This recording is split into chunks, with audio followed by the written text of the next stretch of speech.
आपण आता दोन नंबर्सची ॲडिशन करण्यासाठी सी चा प्रोग्राम बघूया. फर्स्ट मी हा प्रोग्राम add.c या नावाने सेव्ह केलेला आहे. कमेंट लाईनमध्ये लिहिलेला आहे program to calculate addition of two numbers.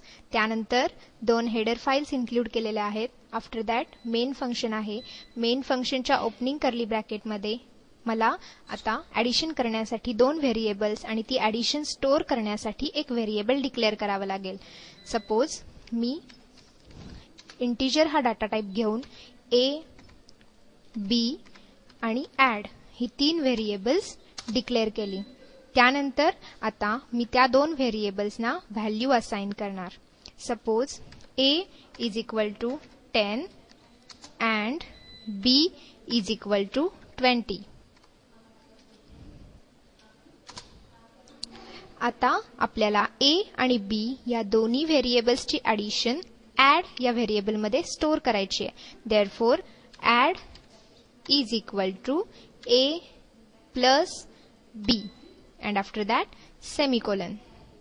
जर आपल्याला फ्लोटिंग पॉइंट नंबरची ॲडिशन करायची असेल मीन्स 10.5 और 20.5 तर अशा व्हेरिएबलसाठी आपण फ्लोट हा डाटा टाईप डिक्लेअर करतो. इथे आपण इंटिजर हा डाटा टाईप घेतलेला आहे. त्यानंतर आता ही ॲडिशन स्क्रीनवर डिस्प्ले करण्यासाठी आपण printf हे फंक्शन यूज करणार. Therefore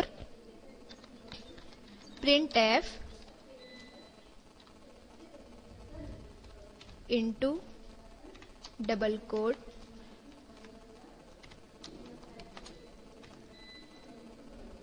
addition is equal to %d, add. त्यानंतर सेमिकोलन. आपण इथे इंटिजर डाटा टाईप घेतलाय म्हणून %d यूज केलंय. ज्यावेळी आपण फ्लोट डाटा टाईप घेऊ त्यावेळी %f यूज केलं जातं. एंटर.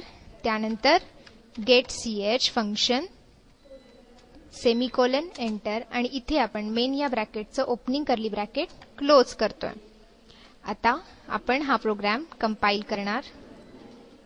प्रोग्राम सक्सेस झाला मीन्स आपल्या प्रोग्राममध्ये कुठलीही एरर नाहीये. त्यानंतर आपण प्रोग्राम रन करणार. प्रोग्राम रन केल्यानंतर आपल्याला आउटपुट स्क्रीनवर 30 ॲडिशन डिस्प्ले होईल. आपल्या a या व्हेरिएबलची व्हॅल्यू होती 10 अँड b या व्हेरिएबलची व्हॅल्यू होती 20. Therefore 20 plus 10 is equal to 30 ही ॲडिशन आपल्याला स्क्रीनवर डिस्प्ले झालेली दिसेल.